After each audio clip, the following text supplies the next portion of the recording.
करू शकत नाही असं ग्रंथकार सांगलाय. समीरा दशमुनी साचार माडासे अंबरा नमा दशमुनी अहंकार विष्णुलाशे सगुण पळे. तर या वाऱ्यानं किती धारण केले अंबर.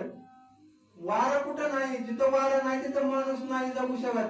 तर वारं सगळीकडे आहे, तसं ही विराट अवतार सगळीकडे ब्रह्मांडामध्ये आहे असं ग्रंथकार सांगलं. अहंकार दशगुण निश्चित व्यापिल्या सोमातो त्या दशगुण्याभूत मायाभरण शेवटी.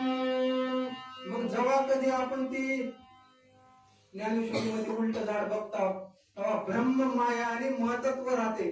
ती महतत्व झाल्यानंतर जी काय उरते ती मायेचं आवरण आहे. म्हणजे या सगळ्या ब्रह्मांडाला अशी असणारी मायेचं वर्णन वशिष्ठ ऋषी करणार आहे. माये पलीकडे जे उरले जाणत केवळ स्वरूप निर्वाण ते तुके तुके तोरला व्यक्ती वर्णन नाही ते.